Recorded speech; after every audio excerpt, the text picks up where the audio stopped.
I am holding a simple bulb-shaped stitch marker in my fingers. Now what if I told you that this little piece of wire can change your knitting game forever in ways you may never have thought of before? It is the single most powerful and versatile knitting tool any knitter could own, and the cheapest on top of that.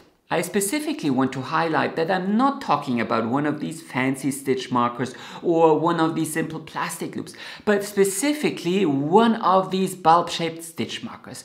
In the following couple of minutes, I'm going to show you altogether 10 very intriguing use cases. So buckle up and kindly use the chapter function if you want to navigate around.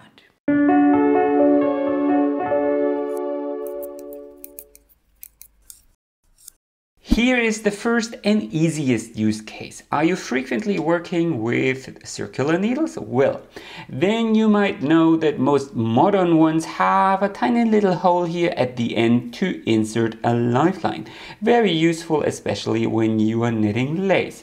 But you can also slide your knitting all the way to the cord and then use a stitch marker and go right through the little lifeline hole, attach it, and there you go, you have a needle stopper and your knitting can't slide off anymore. Isn't this wonderful? Obviously you would have to do the exact same on the other side as well. And I already showed you this in a previous video. If you own an interchangeable knitting needle set, you might know that they often come with these little connectors and adapters or these needle keys, and you can attach those to bulb-shaped stitch marker as well. And then pin this to your needle pouch. No more lost bits, no more searching for them. Isn't this genius? But let's not lose the beginners here. You probably already know that you can place such a stitch marker to indicate where you have to start a repeat or decrease. So in this case, I have to do my yarn over SSK combination to create an eyelet here before the stitch marker. Then I slip it and continue my pattern. If you just want to mark the beginning of your round, you can simply attach the little stitch marker a bit further down so you don't have to slip it every round. So as a beginner, I recommend using a lot of stitch markers. So for your selvage stitch, for the start and the end of your repeat and so on. However, if you have a lot of stitch markers on your needles, it is easy to get confused. So what you could do is you could use a little loop of spare yarn and attach that to your beginning of the round stitch marker, or you could also use a second stitch marker, string them together a bit like a chain, and then you know, okay, this here is my start of the round stitch marker. So far so good, but you can also string a couple of these very light stitch markers together like this here. Create a little chain and say you have to decrease 5 times in this very spot in every right side row. Well, then I would add 5 little stitch markers here to my chain, and then as I work my decrease, say in SSK, I remove my stitch marker and remove 1 stitch marker from my chain, slip the stitch marker and knit onwards. And then when there are no stitch markers left, I know I can move to the next section of my pattern. Of course, if you want additional security, you could use the free stitch marker and pierce it right through the decrease, so you know, okay, here this was my, well, SSK in this case. The very same principle works if you have to cast on a lot of stitches. As knitters, we know how difficult counting can be. I always say I must have been ill on that day when we had numbers in kindergarten. Well, let's suppose I need to cast on 50 stitches. Then I would set aside 5 stitch markers, and then I would cast on 10 stitches, place 1 stitch marker, and then I would cast on another 10 stitches, another 10 stitches, really quick and dirty now.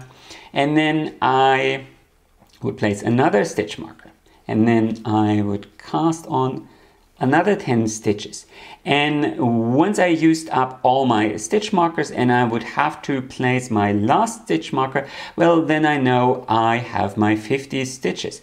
And whenever I lose track, I only need to count those stitches here in front of the last stitch marker, or maybe if it's a more complicated cast on where you, I don't know, alternate knit and purl stitches or so, I just have to unravel until this spot and can carry on.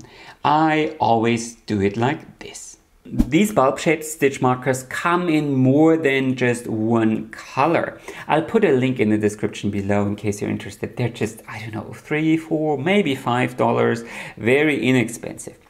So, and you can use these small differences to color code your project. So for example, I could place a stitch marker after every round that I've knitted. I just pierced them through the leg of one knit stitch. But whenever I do a cable cross, I place a red stitch marker. And my pattern tells me to cross my cables every 6 rounds. So once I placed 5 golden stitch markers, I know this is a round where I have to cross my cables, and then I place a red stitch marker. Very easy, so you don't mess up your cables, which can always be a little bit of a problem to count them.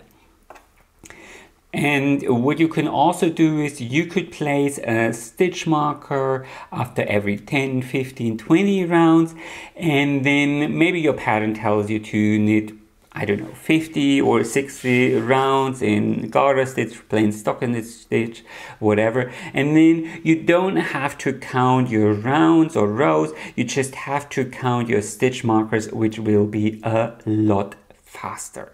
You can use a similar principle to tell the right side apart from the wrong side. Whenever you knit a reversible knitting stitch pattern, say garter stitch, ribbing, moss stitch, then simply attach a special stitch marker to one side, and by your definition, this will be the side where you, I don't know, need to decrease, increase, place your cable crosses or your eyelets. I feel this is very, very comfortable. I mean, of course, for smaller projects, you could use your cast on tail or something like that as orientation. But for bigger projects, say a blanket or a shawl, this is just very helpful, because whenever you are lost in thought and then you stumble across the stitch marker and then you know, okay, I need to pay attention.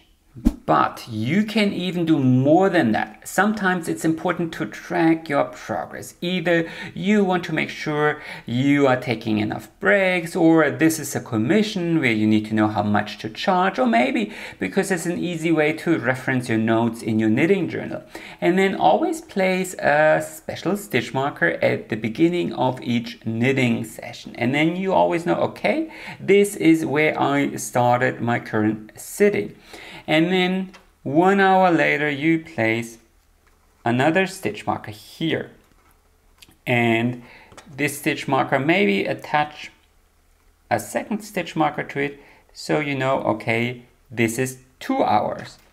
And then after another hour you place another stitch marker, but with 3 little bulb shaped stitch markers. So you know, this is 1 hour, this is 2 hours, and this is 3 hours. And that kind of knowledge can be very useful if you want to calculate how much time you will need to finish your project. Christmas is here, and you may need to know if this project will be ready in time, and this can be a great way to see how fast a knitter you are. In a similar vein, you can actually use stitch markers to attach little notes to your project. Say I used needle size 3, this is my gauge, this is the yarn, this is the pattern, and maybe I've knitted 30 rows so far, or whatever you feel you need to document, so you can easily pick up your project in case you need to interrupt your work. Life happens, or you just don't feel like continuing right now. And sometimes it will be months before you come back, and then these little notes can be very helpful. But you can do a similar thing with your yarn. Often labels get lost, or maybe you dyed or spun your own yarn and there weren't any labels to begin with. Well, then simply write everything you feel is important on a little piece of paper or cardboard and attach that to your ball or skein using a stitch marker, and it will make it so much easier to identify this yarn later on, and it doesn't, gather dust in your big box full of mystery yarn. The great thing about these bulb-shaped stitch markers is that they have a sort of, needle tip here on one end. Very sharp needle tip, but a tip nevertheless. So this means you can actually use them as stitch holder. Now, mind you, that's probably not what you would want to do if you need to shape the neckline of your raglan sweater with short rows and you need to put 20, 30, 50 stitches on hold. But if you just need to put 6 stitches on hold because you want to knit mittens and for the thumb you need to do that, well, then this works great, and especially because they don't get in the way later on, and they're quite easy to pick up stitches from as well. Now, mind you, this is probably not the ideal way, and there are better ways to do this, but sometimes you are on vacation or a knitting meetup or I don't know where, or just sitting on the couch and you're too lazy to get up and to get your stitch holders. Well, then this works. And of course, maybe you need to knit a cable and you don't have a cable needle at hand. Well, you can use this stitch marker as a cable needle. Slip these back to the knitting needle and knit your cable. I mean, of course, you could knit cables without a cable needle or use a proper cable needle, but if you don't have one, then this definitely works. You can use the very same principle whenever you drop a stitch. Beginners are always scared when that happens and they feel, well, do I have to unravel everything now? No, you don't. I have a full video on how to fix mistakes here on YouTube. I'll link it to you up in here.